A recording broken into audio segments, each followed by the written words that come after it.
अस्सलाम वालेकुम। प्रोग्राम में खुशामदीद। और आज के प्रोग्राम का तारुफ हमारी आज की टॉप स्टोरी होगी, बजट क्या ला रहा है और प्राइम मिनिस्टर शहबाज शरीफ जो चीन के दौरे पर हैं वहाँ क्या मामला तय होने जा रहे हैं। और इसके अलावा पीटीआई के साथ हुकूमत मुज़ाकरात के लिए दरवाज़े खोलेगी या बंद ही रखेगी। और सुहेल अफरीदी और गवर्नर खैबर पख्तूनख्वा की जो आपस में मुलाकात हो रही हैं, क्या उसका ताल्लुक़ किसी आइनी तरमीम से है। सूबों और वफाक के दरमियान अगले बजट के बाद और 28वीं तरमीम के बाद ताल्लुकात कैसे बनेंगे, इन तमाम इशूज़ पर बात करेंगे हमारी आज की टॉप स्टोरी में। राना सनाउल्लाह खान मशहूर हैं वज़ीर-ए-आज़म के बराए सियासी उमूर, उनसे। और इसके बाद हमारा आज का हॉट इशू होगा, गुर्बत बढ़ गई, आमदन कम हो गई। मिफ्ता इस्माइल साहब साबिक वज़ीर ख़जाना हैं और सेक्रेटरी जनरल अवाम पाकिस्तान पार्टी के, उनसे बात करेंगे कि जीडीपी ग्रोथ हमारी क्यों नहीं बढ़ रही, हमारा टैक्स नेटवर्क क्यों नहीं बढ़ रहा, और गुर्बत में इजाफा क्यों है, महंगाई में इजाफा क्यों है, और इसमें उनका हिस्सा कितना था, क्योंकि वो भी एक वक्त में इक़्तिदार का हिस्सा तो रहे हैं जिन्हीं सालों में ये सारी चीज़ें हो रही थी। तो उस पर बात करेंगे। और हमारा आज का एडिटोरियल होगा K4, एक प्रोजेक्ट का नाम सुना होगा, कराची के लिए पीने के पानी का एक प्रोजेक्ट है, कई सालों से चल रहा है। उसकी लागत कितनी थी, अब कितनी हो गई है, वजूहात क्या हैं, कराची क्यों किसी भी हुकूमत के रडार पर नहीं आता, क्या कराची का कोई मालिक नहीं है, इस पे बात करेंगे हमारे आज के एडिटोरियल में। तो शुरू करते हैं हमारी आज की बजट में क्या आ रहा है और प्राइम मिनिस्टर का दौरा चीन, उसके हवाले से हमें ज्वाइन किया है राना सनाउल्लाह खान साहब ने, मुशीर हैं वज़ीर-ए-आज़म के बराए सियासी उमूर। राना साहब अस्सलाम वालेकुम एंड खुश आमदीद। जी वालेकुम सलाम जनाब, बहुत शुक्रिया। राना साहब फरमाइएगा, प्राइम मिनिस्टर चीन के दौरे पे हैं तो क्या वहाँ मैंने सुना है, अब पता नहीं ये बात सच है या इसमें कोई सिर्फ अफवाह है, कि CPEC 2 पे कुछ दोनों ममालिक के दरमियान अभी मामला तय होने बाकी हैं, और ML1 जो रेलवे का प्रोजेक्ट है कराची से पेशावर, उस पे भी कुछ मामला अटके हुए हैं। तो इस दौरे में कोई इन इक़्तिसादी मामलात पर, मुआशी मामलात पर भी बातचीत होगी, या सिर्फ जो रीजनल मिलिट्री और पॉलिटिकल सिचुएशन है, जियोपॉलिटिकल, उसी पे बात होगी? देखें, जो रीजनल इस वक्त सूरत हाल है, पॉलिटिकल भी, और फिर उसमें इस वक्त एक बहुत बड़ी जंग का सामना है इस पूरे रीजन को, और वो जंग अभी जारी है, सीज़ फायर हुआ है, जंग का ख़ात्मा नहीं हुआ। तो यकीनन वो सूरत हाल जो है वो इससे पहले भी चीन को बाखबर रखा गया है और उनका बड़ा इसमें रोल है, तो उसके ऊपर तो बात यकीनन होगी। और उसमें जो उनकी फर्दर जो है वो रहनुमाई मदद जो दरकार है, उसके ऊपर भी उनसे रिक्वेस्ट की जाएगी, क्योंकि चीन की मदद के बगैर इस मामले को रिज़ॉल्व करना जो है वो मुमकिन नहीं है। बाकी जहाँ तक इक़्तिसादी और इकॉनमी का मामला है, तो देखें जी, दो ही तो मुल्क हैं जिनके साथ हमारा एक ऐसा रिश्ता है कि उन्होंने हमेशा जब कभी भी हमें कोई मुश्किल पेश आई है इकनॉमिकली और इक़्तिसादी तौर पे, तो उन्होंने तो हमें जो है वो हैंड होल्डिंग की है हमारी, वो सऊदी अरब है और चीन है। तो इसलिए CPEC से लेके ML1 तक, और इसके अलावा और भी ऐसे प्रोजेक्ट्स जिनसे इस वक्त जो सूरत हाल इस वक्त जो दरपेश है, और प्राइम मिनिस्टर ऑफ पाकिस्तान जो इस बारे में बहुत ज़्यादा फ़िक्रमंद भी हैं, और उनकी ये कोशिश है, वो जो है ना वो इम्बैलेंस है ट्रेड का in between Pakistan and China. Pakistan जो इंपोर्ट कर रहा है उसके मुकाबले में एक्सपोर्ट बहुत कम कर रहा है, तो वो अगर बैलेंस हो जाए, जबकि चाइना की तरफ से इसमें कोई रुकावट नहीं है, वो हमारी ये हैंड होल्डिंग करने को तैयार हैं। तो एक तो हमें उन एवेन्यूज़ का जो है वो उनको तलाश करना होगा कि जहाँ पे हम जो है वो इस ट्रेड इम्बैलेंस जो है इसको बराबर करें, जितनी इंपोर्ट करें उतनी ही एक्सपोर्ट भी करें। दूसरा ये है कि ख़ास तौर पे बाकी भी खैर टेक्नोलॉजी के एरियाज़ में भी बहुत ज़्यादा हमें उनसे रहनुमाई की ज़रूरत है, लेकिन एग्रीकल्चर के ऊपर प्राइम मिनिस्टर का बहुत फोकस है कि उस सिलसिले में उनसे जो है वो रहनुमाई जो है वो हासिल की जाए, जिस टेक्नोलॉजी में वो बहुत ज़्यादा तरक्की कर चुके हैं। अच्छा, आपने एक बड़ी अच्छी बात की, आपने कहा कि एक्सपोर्ट्स हमारी कम हो रही हैं चीन की तरफ, और उस पर चीन का तरफ से मसला नहीं, मसला हमारा अंदरूनी है। तो मसले तो सारे हमारे अंदरूनी हैं। मसलन आपने अभी चीन को एक्सपोर्ट्स की बात की, ML1 की बात की, आपने गवादर की बात की। तो 2013 में मुझे याद है प्राइम मिनिस्टर नवाज शरीफ उस वक्त गए जब चीन, तो मैं भी साथ सहाफ़ियों के साथ मैं भी वहाँ गया था। तब से ML1 चल रहा है, 13 साल हो गए हैं। हम अभी तक उनको कोई सही तरीके से प्रोजेक्ट बना के दे नहीं सके। हमारी हुकूमत बदलती है, पॉलिसी बदल जाती है और अभी भी मामला तो उसमें चल रहे हैं। लेकिन CPEC 1 था, उसमें बिजली के कारखाने हमने लगा लिए, महंगी बिजली हमने पैदा कर ली। IPPs का मसला बना हुआ है जिसमें चीन के कारखानों को भी हम ज़ाहिर मकरूज़ हैं। तो ये जब इस तरह के मसाइल, बिजली के बिल लोगों के कम नहीं हो रहे, तो वो तो हमने फ़ौरन कर लिए प्रोजेक्ट्स। लेकिन ML1 जिसमें गरीब आदमी की सवारी है ट्रेन की, वो 13 साल में हम प्रोजेक्ट शुरू भी नहीं कर सके। तो नालायकी तो हमारी, ये कौन दूर करेगा इसको? देखें, ये ठीक है, आप नालायकी हमारी है, लेकिन इतनी डायरेक्ट नहीं है जितनी आप फोकस कर रहे हैं ना नालायकी को। देखिए, इसमें और चीज़ें भी जो है वो शामिल। आप बिजली की बात ले लें, आप देखें, ठीक है, हमने जो है वो बिजली के जो मुआहदे किए, जो कारखाने लगाए, आप मुझे बताएं कि उस वक्त जब ये लगे हैं तो उस वक्त जो डॉलर है वो 60-65 रुपए से लेके तो आखिरी जो है वो कोई 100-105 तक था। तो अगर डॉलर आज भी इतने का ही हो तो फिर ये क्या महंगे हैं जी? फिर तो ये बिजली सस्ती है, बिल भी जो है वो जो इस वक्त आ रहा है, मेरा ख्याल है वो उसके मुकाबले में आएगा वो को तकरीबन 3 हिस्से कम। तो अब ये बिजली के कारखानों ने तो नहीं आपको कहा कि आप डॉलर जो है वो उसकी कीमत बढ़ा दें या अपने रुपए की जो है वो कीमत को कम कर दें। उसमें और बहुत सारी वजूहत लिंक किया, तो हमने कीमत हमने कम की। IMF ने हमें कहा कीमत कम करो, एक्सपोर्ट्स बढ़ेंगी। हमने कीमत कम कर दी, वैल्यू कम कर दी रुपए की, लेकिन एक्सपोर्ट्स तो फिर भी नहीं बढ़ी, कर्जा बढ़ गया। नहीं, तो बात ये है कि अगर IMF ने कहा तो हमारी अपनी भी तो अक्ल थी ना। इसमें सिर्फ IMF का कहना ही नहीं था। मैं कह रहा हूँ, फिर बात आ गई ना। तो बात ये है ना कि ये अब जो ये चीज़ें हुई हैं तो इसमें जो है वो ना बिजली के कारखानों ने कहा, ना बिजली ने हमें कहा कि जी डॉलर की कीमत जो है वो ख़्वाब 100 से जो है वो 300 पे ले जाएं। तो अब ये सारी चीज़ें जो हैं वो इस तरह से अब इक़्तिसादी तौर पे और मुआशी तौर पे जो है वो हम इस ब्रैकेट में आ चुके हैं। अब इससे निकलने का, अब आप मुझे बताएं कि देखें 17-18 में हम निकल आए थे ना, हर चीज़ से निकल आए थे, जो भी पीछे हमने किया और बार बार गलतियां की, लेकिन इसके बावजूद अल्लाह ताला ने हमें आखिरी मौका दिया और आप जो है वो 13 से 17 तक एक जो है वो अच्छा काम हुआ, अच्छी वर्किंग हुई और गवर्नमेंट ने बावजूद उसके के साथ ही लॉन्ग मार्च भी चल रहे थे, साथ ही जो है वो धरने भी चल रहे थे, इसके बावजूद आप 17-18 में जो है वो निकल आए थे। पेट्रोल जो है वो उस वक्त 65 रुपये लीटर था, डॉलर जो है वो 107-8 रुपये का था। आप 24वीं जो है वो इकॉनमी थी, अगले साल आप G20 में जाने वाले थे।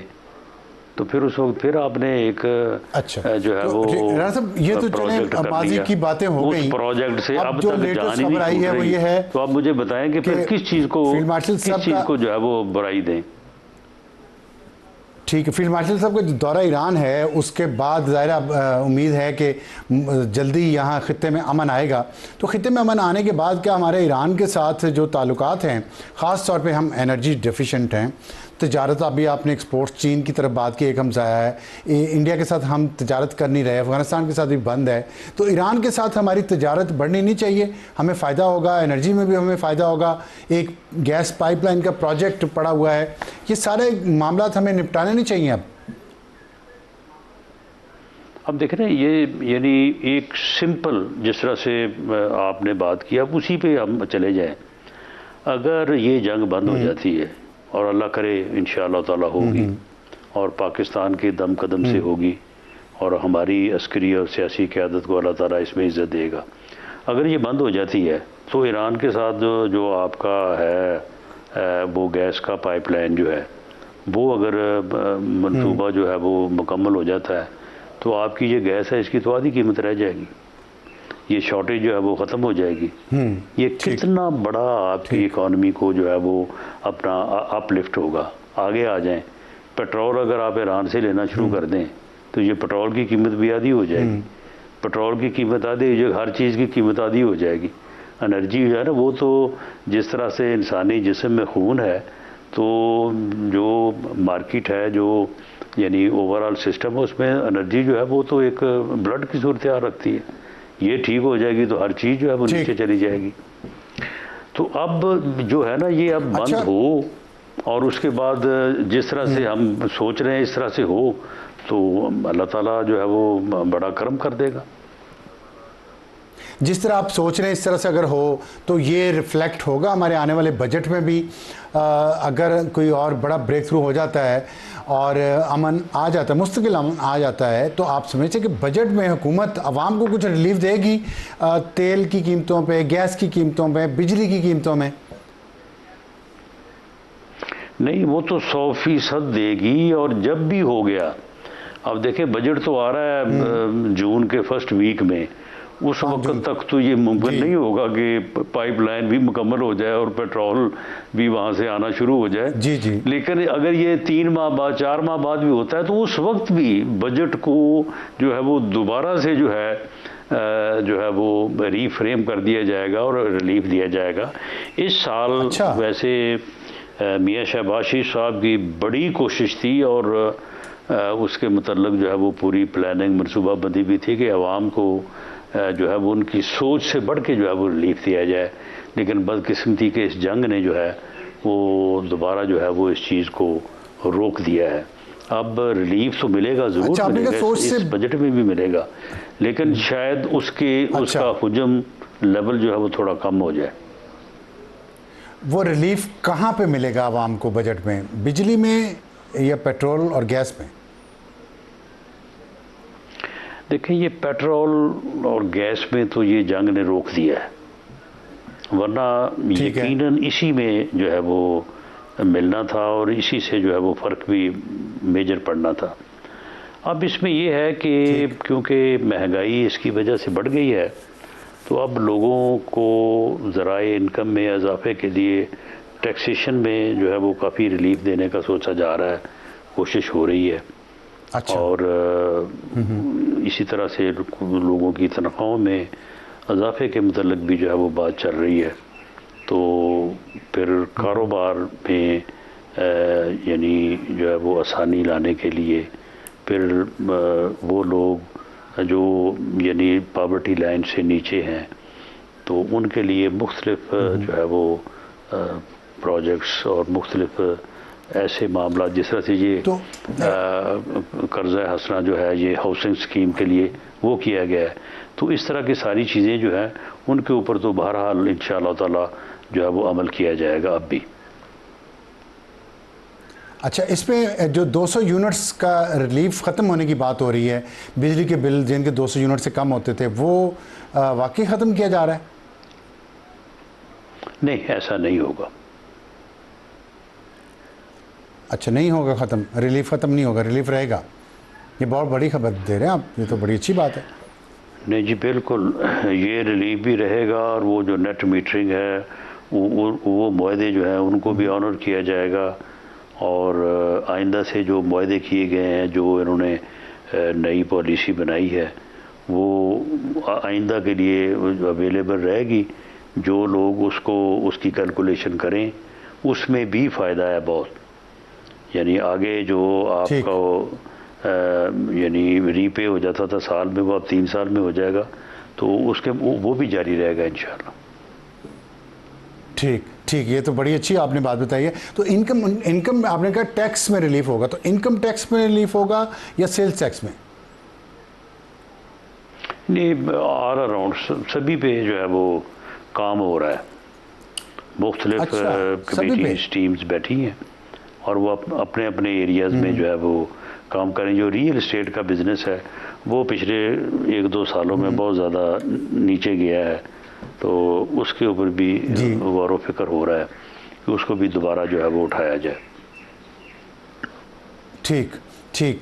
अच्छा, इसमें एक गुर्बत का आपने जिक्र किया, लेकिन हम देख रहे हैं कि जीडीपी ग्रोथ नहीं बढ़ रही, और बाज़ लोगों के ख्याल में जो आपकी हुकूमत की इकोनॉमिक टीम है वो फेल हो चुकी है। मतलब सादगी से अगर मैं कहूँ तो ये मतलब फेल हो चुकी है। तो आप क्या समझते हैं कि आपको इकोनॉमिक टीम में तब्दीली नहीं करनी चाहिए, या कम से कम पॉलिसीज़ में तब्दीली करें ताकि जीडीपी ग्रोथ बढ़े, इन्वेस्टमेंट आए? नहीं, देखें, इसमें मामला ये है कि इन्वेस्टमेंट के ना आने में जो है वो सिर्फ जो रेलेवेंट टीम है जिसकी ज़िम्मेदारी है कि वो बाहर से इन्वेस्टमेंट लाए, कसूर चले उसका भी होगा, उसने भी को अपने काम में थोड़ी बहुत कोताही की होगी, लेकिन आपको पता है ना कि ओवरऑल हालात जो है वो भी तो उसमें हायल हैं। जब ये दहशतगर्दी, साहब मैं आपकी बात से इत्तेफाक करता हूँ, आपकी दहशतगर्दी भी है, जंग भी हुई है, लेकिन आप फैसलाबाद हर वीकेंड पे जाते हैं, आपको पता है फैसलाबाद में इंडस्ट्री बहुत ज़्यादा है, वहाँ मजदूर के हालात भी ख़राब हैं क्योंकि एक्सपेंशन नहीं हो रही। तो वहाँ के लोग जो हैं वो इन्वेस्टमेंट करना चाह रहे हैं कि नहीं करना चाह रहे? वो कहते हैं माहौल कंड्यूसिव नहीं है। इसी तरह कराची, लाहौर, हर जगह जहाँ पर इंडस्ट्री है वो माहौल की बात करते हैं कि पॉलिसीज़ ऐसी नहीं हैं जो बिज़नेस फ्रेंडली हों। इस पे तो गौर हुकूमत ही को करना है ना। देखें, वो हुकूमत तो वो कर रही है कि बिजनेस फ्रेंडली माहौल जो है वो बनाए, लेकिन उस माहौल में जो तो यानी इंटरनल हालात हैं उसमें जो है वो लॉ एंड ऑर्डर को काफ़ी बेहतर किया गया है पंजाब में, लेकिन अब दहशतगर्दी जो है वो आपके सामने है, और उसमें काफ़ी हद तक कोशिश तो खैर जो हो रही है उससे बढ़ के तो खैर हो नहीं सकती। तो उसके अलावा जो इंटरनेशनल हालात हैं वो भी उसमें हायल हैं, क्योंकि जो टेक्सटाइल एक्सपोर्ट है उसमें जो कॉस्ट ऑफ प्रोडक्शन पाकिस्तान में है वो रिलेटिवली दूसरे ममालिक में जो है वो कम है, तो कंपटीशन में हमारे लोग जो हैं वो थोड़ा पीछे रह जाते हैं। तो ये सारी ये मल्टीपल प्रॉब्लम है। आप किसी एक टीम को वो आप इकोनॉमी की टीम कह लें या आप किसी और साइड पे कह लें, मेरा ख्याल है कि किसी एक को ज़िम्मेदार नहीं ठहराया जा सकता। सभी अतराफ़ जो है वो मेहनत करने की ज़रूरत है, और मेहनत हो भी रही है, और इंशाअल्लाह ताला जो एक्सपोर्ट लेड जो इंडस्ट्री है जिसके ऊपर अब जोर दिया जा रहा है उसमें जैसे ही पेशरफ्त होगी या उसमें कामयाबी होगी तो इंशाअल्लाह ताला हालात जो है वो फिर इसमें बेहतर होंगे। ठीक। राना साहब, आपने एक पिछले दिनों एक बात की कि वोटर की उम्र की हद 25 साल हो सकती है, वो क्या मसला है? उस पर काफ़ी तनाज़ा खड़ा हुआ है। आप मैंने सुन की जाए तो क्यों की जाए? नहीं, ना हुकूमत प्लान कर रही है, ना ये तजवीज़ पार्लियामेंट में ज़ेरे गौर है, ना मैं इसके ऊपर कोई जो है वो पेशरफ्त करने वाला हूँ। मैंने तो वैसे ये बात की थी कि जो यानी मगरब का कंसेप्ट है कि जी जब बच्चा 16 या 18 साल का हो जाए तो वो मैच्योर एनफ हो जाता है कि उसके बाद उसे फिर किसी की, ना माँ बाप की कोई उसे पूछ गिछ नहीं होनी चाहिए, वो अपने मामलात में जो है वो ख़ुद मुख्तार होना चाहिए। तो मैंने कहा कि ये कंसेप्ट जो है मगरब का ये नाकाम साबित हुआ है, और इस्लाम इससे नावाकिफ़ है। इस्लाम में तो माँ बाप का कंट्रोल, माँ बाप की अताअत जो है वो 18 साल के बाद भी वाजिब है। गो इस्लाम अपने जो है वो माँ बाप को भी हुक्म देता है कि वो बच्चों का किस तरह से वो ख्याल रखें। तो ये जो मेचोरिटी वाली बात है, मैंने कहा कि इलेक्शन में आप देखें 25 साल से पहले इलेक्शन लड़ने की इजाज़त नहीं है। तो वो एंकर साहब ने सवाल किया कि जी फिर मेचोरिटी अगर 25 साल है तो फिर वोटर की उम्र भी 25 साल होनी चाहिए। तो मैंने कहा भी ये तो जो है वो ये चीज़ें जो है वो इनके ऊपर तो मुआशरे में बहस होनी चाहिए, डिस्कशन होनी चाहिए, लोगों की आराह आनी चाहिए। तो ये चीज़ें जो है ये वक्त के साथ जो है वो डिसाइड हो सकती हैं, लेकिन इससे ये हरगिज़ बात नहीं है कि गवर्नमेंट कोई इस बारे में कोई जो है वो पेशरफ्त करना चाहती है। वैसे मैं अबसार आलम साहब आपको अर्ज़ कर दूं कि ये जितने केसेस भी हुए हैं ना कि जवान बच्चा अच्छे अदारे में तालीम हासिल कर रहा है और हमारे कई दोस्त ऑफिसर्स हैं, पॉलिटिशियंस हैं, तो सुबह उठा ही नहीं, वो बाद में पता चला जी ये को आय से एक ऐसा नशा आ गया है कि वो एक्सीड कर जाए तो जो है वो ये हादसा हो जाता है। ये सारा और एडिक्शन जो है, इसी तरह से अब ये सना यूसुफ जो कत्ल हुआ है इसका इस्लामाबाद में, किस बुनियाद के ऊपर उस बच्चे ने जो है वो इतना बड़ा जो है वो जुर्म किया। ये सारी ब्रैकेट जो है ना ये 18 से 22 साल है, ये 14 से 18 बहुत कम है, 18 से 22 ज़्यादा है। तो ये एक ऐसी एज है कि इसमें मेच्योरिटी डेवलप हो रही होती है और माँ बाप की और जो है वो मुआशरे की ज़्यादा रहनुमाई की ज़रूरत होती है। तो अब जो मीडिया आ गया है, डिजिटल है, आईए है, तो इसमें जो है वो बच्चे इस उम्र में उनको ज़्यादा रहनुमाई की ज़रूरत है कि वो उनका ख्याल रखा जाए। लेकिन वो जल्दी बड़े भी तो हो जाते हैं, कंट्रोल का लफ्ज़ इस्तेमाल नहीं करता, बड़े बड़े हो जाते हैं, लेकिन शायद वो मैच्योरिटी लेवल जो है वो इस एज में जो है वो जो हमारा ज़माना था ना उस वक्त तो खैर उतना सा ही जो है वो इन्फॉर्मेशन होती थी जो बच्चे जो है ना वो उसको पूरी तरह से कैप्चर कर लेते थे। अब मेरा ख्याल है कि बच्चे शायद इन चीज़ों को कैप्चर नहीं कर पा रहे। आप देखें अब 12-14 साल का बच्चा जब 18 साल का बच्चा मोबाइल अपने हाथ में पकड़ता है, वो पूरी दुनिया के साथ जो है वो अटैच हो जाता है, पूरी दुनिया के साथ मुंसलिक हो जाता है। तो शायद इतना बड़ा जो है वो यानी उस वक्त उसमें शायद ये कैपेसिटी, मेरी ऑब्जर्वेशन है कि शायद वो कैपेसिटी जो है वो फिर आते आते अगले 2-4 साल में आती है। ठीक है, बहुत शुक्रिया राना सनाउल्लाह खान साहब हमसे बात करने का। वक्त तो एक ब्रेक का, ब्रेक के बाद वापस आएंगे तो हमारा आज का हॉट इशू, गुर्बत बढ़ गई, आमदन कम हो गई। प्रोग्राम में दोबारा खुशामदीद। वक्त हुआ हमारे आज के हॉट इशू का और हमें ज्वाइन किया मिफ्ता इस्माइल साहब ने जो साबिक वज़ीर ख़जाना हैं और सेक्रेटरी हैं आवाम पाकिस्तान पार्टी के। मिफ्ता साहब अस्सलाम वालेकुम। वालेकुम सलाम। आपने बड़ा सख्त बयान दिया है, ट्वीट किया आपने कहा कि जो ये हुकूमत है प्राइम मिनिस्टर शहबाज शरीफ की, ये पाकिस्तान की सबसे बुरी तरीन हुकूमत है, माशी मामलात का ताल्लुक है। किस लिए, क्यों कहा आपने ये? सर पिछले 2018 से 2024-25 में गुर्बत बढ़ गई। आज पाकिस्तान में गुर्बत 29.7% है। ये हुकूमत के शुमारियात हैं। पाकिस्तान के अंदर जो सरमायाकारी है वो 50 साल से सबसे कम आ गई है। पाकिस्तान में अनएम्प्लॉयमेंट 21 साल की ज़्यादातर आ गई है। पाकिस्तान में जो 3-4 सालों में जो टोटल महंगाई हुई है वो हम सबके सामने है, वो भी कभी भी नहीं हुई। 2000 जो 36% महंगाई थी, अब महंगाई की रफ्तार कम हुई, वो फिर बढ़ गई है। पाकिस्तान के अंदर कंजम्पशन कम हो गई है। पाकिस्तान के अंदर ना सिर्फ गोश्त, अंडे और तेल की कंजम्पशन कम हो गई है, पाकिस्तान में आटे और चावल की कंजम्पशन कम हो गई है। इसके मतलब है कि पाकिस्तान में खुराक कम हो रही है, पाकिस्तान में खसारा बढ़ रहा है, पाकिस्तान मकरूज ज़्यादा होते जा रहा है। तो शहबाज साहब अच्छे आदमी हैं, इसमें कोई डाउट नहीं है, लेकिन जो चीज़ें जो इस्लाहात करनी ज़रूरी थी, जिस नहज पे पाकिस्तान आ गया, वो करने में नाकाम रहे हैं, बल्कि की नहीं है। लिहाजा पाकिस्तानी जो हैं वो गरीब से गरीब तर हो रहे हैं। और ये आज की बात नहीं है, मैं ये कहता हूँ कि 2008 से बल्कि 2000 से हम गलत सिमत में जा रहे हैं। हिंदुस्तान, बांग्लादेश हमसे आगे निकल गए हैं, और ना सिर्फ आगे निकल गए हिंदुस्तान। आपने इस ट्वीट में जिक्र भी किया कि वो हमसे आगे निकल गए हैं और ये आज की बात नहीं है, 2008 से ऑनवर्ड्स है। उस दौरान आप भी उस सिस्टम का हिस्सा रहे हैं, आप वज़ीर ख़जाना रहे हैं, शहबाज शरीफ साहब के साथ रहे हैं, शाहिद खाकान अब्बासी के साथ रहे हैं, तो आपने वो डायरेक्शन क्यों दुरुस्त नहीं की उस वक्त? सर देखें, जो मैं मेरी जो दानिश में जो सबसे बड़ा जो डायरेक्शन में खराबी है वो एनएफसी अवार्ड है, जिसकी वजह से हम सूबों को बहुत पैसे देते हैं।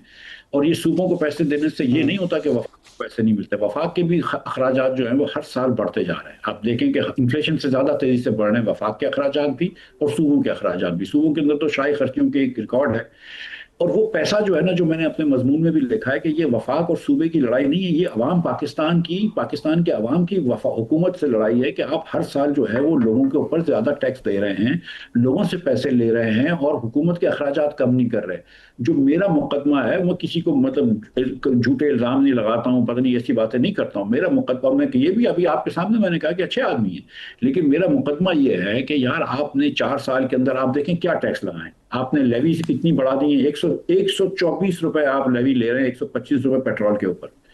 60% पेट्रोल हमारा मोटरसाइकिल वाला इस्तेमाल करता है जो रोज का 1 लीटर लेता है, उससे आप 150 रुपया रोज का टैक्स ले रहे हैं, महीने के 4500 रुपये टैक्स ले रहे हैं।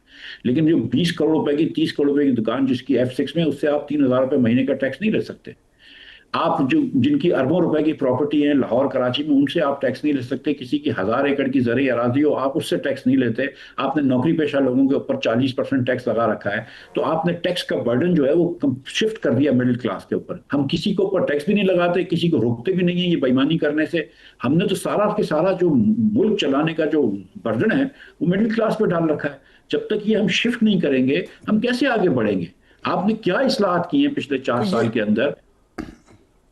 ये तो गवर्नेंस का फेलियर आप बता रहे हैं ना। ये तो इस्लाहात इसमें कैसे होगी जब नीयत ही नहीं है हुकूमत की कि वो गवर्नेंस को बेहतर करे। ये तो गवर्नेंस का इशू है ना, टैक्स का इशू तो नहीं है। सर इसमें दो इशू हैं। एक तो ये कि सर जो आज पॉलिसी आउटकम्स हैं वो इसलिए नहीं है कि हमारे लोगों को काम करना नहीं आता, या ये जो लोग हैं ये नाखिस हैं या होशियार नहीं है, ऐसी कोई बात नहीं है। जो टैक्स आउटकम्स हैं वो इसलिए, जो पॉलिसी आउटकम, जो फिजिकल आउटकम्स हैं जिससे गुर्बत बढ़ रही है, इसमें तो कोई बहस नहीं है ना कि गुर्बत बढ़ रही है, इसमें तो कोई बहस नहीं है कि अनएम्प्लॉयमेंट बढ़ रही है, सरमायाकारी कम हो रही है, आमदन कम हो रही है। जब ये आउटकम्स आ रहे हैं तो ये लोग अपने पॉलिसी इंसेंटिव्स और स्ट्रक्चर्स पर रिएक्ट कर रहे हैं। आपके स्ट्रक्चर में गलती है। आपने मिसाल के तौर पर एनएफसी अवार्ड 16 साल हो गए, आपने उसको रिव्यू नहीं किया। आपको इस वक्त वफाक के अंदर 7000 अरब रुपए का खसारा है, वो 7000 अरब पूरे करने के लिए 7000 का टैक्स नहीं चाहिए, आपको 17,500 अरब रुपए का टैक्स चाहिए। पहले 10,500 अरब रुपया आप सूबों को देंगे जिनका ऑलरेडी 1700 अरब रुपए का सरप्लस है, पहले आप उनको देंगे, उसके बाद आपको 7000 मिलेंगे। एकदम रिवर्स इंसेंटिव्स लगे हुए हैं, परवर्स इंसेंटिव्स लगे हुए हैं। उसके बाद ना आपके पास लोकल गवर्नमेंट। आप एनएफसी अवार्ड पे काफ़ी क्रिटिसाइज करते हैं, लेकिन चंद लोगों का जो आपसे इख्तलाफ रखते हैं उनका ये ख्याल है कि चूँकि आपका ताल्लुक़ कराची से है इसलिए आप वो बात कर रहे हैं सिंध है या बाकी जो सूबे हैं उनके जो रूरल एरियाज़ के मफादात पे ज़द पड़ती है अगर एनएफसी अवार्ड में तब्दीली हो। इसलिए कोई भी सूबाई हुकूमत ये नहीं चाहती कि एनएफसी अवार्ड में तब्दीली हो। तो क्या ये अर्बन रूरल लड़ाई है पाकिस्तान में एनएफसी अवार्ड पे, या वाकई आपकी बात में कोई लॉजिक है? देखिए सर, गुजारिश है कि मैं कराची से जरूर हूँ, लेकिन मैं पाकिस्तान से, सबसे पहले मेरी जो लॉयल्टी है वो पाकिस्तान से है। इसमें मेरे ख्याल से मैं, और ये जो मैं कर रहा हूँ, कोई मुझे तो कोई डाउट नहीं है, मैंने तो कहा जो आप पे तनकीद करते हैं।